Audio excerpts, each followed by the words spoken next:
Bonsoir et bienvenue dans votre édition de la Loire. Nous sommes aujourd'hui à l'hôpital de Roanne pour vous faire découvrir un lieu souvent ignoré du grand public, mais bien connu des plus déshérités d'entre nous, la boutique santé. Rien à voir avec un commerce traditionnel puisqu'il s'agit d'un lieu d'accueil pour les plus démunis. Mais avant d'y revenir, place à l'actualité dans votre département.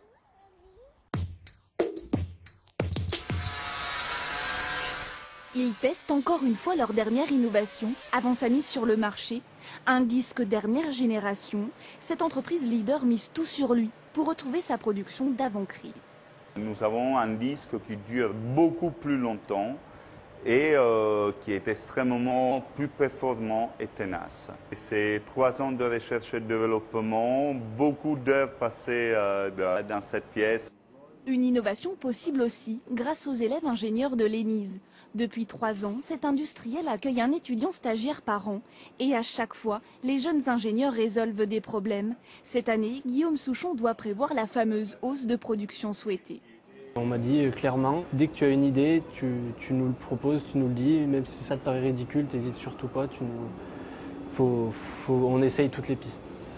Une confiance et un regard neuf jugés indispensables, car la survie industrielle passe désormais par l'innovation. Connecter école d'ingénieurs et entreprises, c'est le dispositif encouragé depuis 2009 par le Fonds pour l'innovation. Aujourd'hui, une entreprise de petite taille n'a pas forcément un service de recherche et développement ou un service d'études. Nous, on leur amène cette compétence-là en extérieur et ça sécurise le processus puisqu'il y a tout un accompagnement par le biais des écoles et nous-mêmes qui fait en sorte que l'entreprise ne va pas avoir à investir elle-même trop dans le projet. La Loire a été la première à tester ce partenariat gagnant-gagnant. En 3 ans, 60 entreprises ligériennes ont ainsi pu innover. Des tribunes entièrement vertes, voilà à quoi pourrait ressembler Geoffroy Guichard pour le derby du 10 novembre. Les supporters lyonnais pourraient être tout simplement interdits de stade. Une décision envisagée par la préfecture de la Loire après une série d'incidents. On ne peut que constater la montée des violences entre supporters lyonnais et stéphanois, donc des violences qui ont eu lieu d'ailleurs un petit peu partout, que ce soit sur le département de la Loire, du Rhône, de l'Isère. Bref, ça n'arrête pas. Et on sait qu'un match comme le derby, qui déjà habituellement cristallise un certain nombre de tensions, ne peut, dans le contexte actuel, qu'exacerber ces tensions. La MIPRA, c'est terminé. La mission ingénierie et prospective Rhône-Alpes va disparaître. Ce groupement d'intérêt public était chargé d'accompagner des projets concernant l'éducation et la recherche. Une décision prise par Jean-Louis Gagnère, vice-président de la région en charge du développement de l'économie. C'était quand même 600 000 € par an de la région, donc aujourd'hui ça n'a plus lieu d'être. Le président du coup en a démissionné et j'ai accepté d'assumer la présidence jusqu'à la fin et de liquider la structure. À l'origine de cette dissolution, le fiasco du projet d'école de journalisme IRAM de Saint-Étienne, un projet que la région a subventionné à hauteur d'1 demi-million d'euros. Retour à Roanne, au cœur de l'hôpital, pour y découvrir la boutique de santé, un lieu d'accueil de jour où l'on soigne les blessures physiques ou psychologiques, mais où l'on offre aussi de très nombreux services aux personnes les plus démunies. Est-ce que vous êtes inscrit? Oui, mais c'est le 12 novembre la coiffeuse, hein? J'ai croisé 2 fois. La coiffeuse, elle vient le 12 novembre. Elle était assise, j'avais pas vu. Des rendez-vous pour de la coiffure ou de la pédicure, des odeurs de tartines et de café. On est a priori loin de l'univers hospitalier et pourtant, installé depuis 1997 au cœur de l'hôpital de Roanne, la boutique santé est un trait d'union entre le monde médical et celui des exclus. Pour certaines personnes, c'est une première étape avant d'aller, des personnes qui sont très loin du soin, qui depuis longtemps n'ont pas consulté ou qui ont peur des médecins.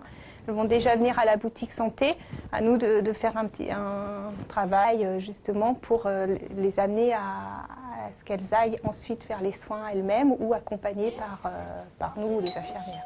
Mais la boutique santé offre bien plus que cela. On y trouve un accueil chaleureux, une cuisine, des douches et même des machines à laver.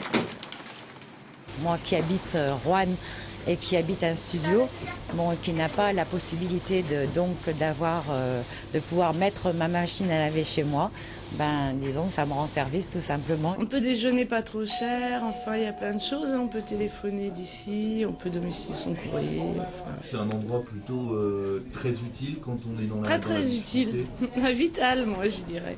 Vital se centre les plus que jamais et le nombre des personnes qu'il voit passer ne cesse d'augmenter. L'an dernier, il accueillait en moyenne 70 personnes par jour. Depuis cet été, ils sont plus d'une centaine à s'y rendre quotidiennement. Bad Boy de Durantal, un sel français âgé de 2 ans et demi. Sa mission dans quelques temps, être un bon étalon. En attendant, c'est le bébé de Frédéric Richoux, une ancienne militaire qui a créé les écuries du Pialot en 2009. Ici, on fait avant tout de l'élevage.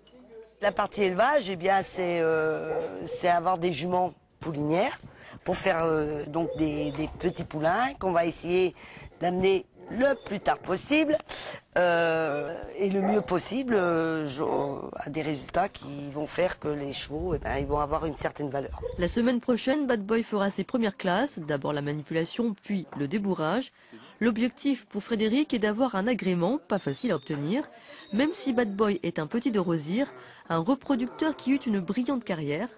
En France, le prix d'une saillie pour un sel français s'échelonne entre 500 et 3000 euros. L'espoir que j'ai avec Bad Boy, c'est que on me l'agrée comme étalon, que derrière ils sortent en concours avec mon fils assez bien placé, pour pouvoir justement être reconnu comme ayant une souche quelque part à la maison, quoi. Le but, ce serait d'attaquer un élevage déjà avec une bonne souche maternelle et même paternelle, parce que si je pouvais le faire agréer, effectivement, ça me permettrait d'avoir déjà un étalon et de proposer des saillies sur le commerce. Si en plus il a fait quelques petits résultats qui sont intéressants, généralement il y a des gens qui ont des poulinières et qui nous demandent après donc de la semence ou des saillies par l'étalon.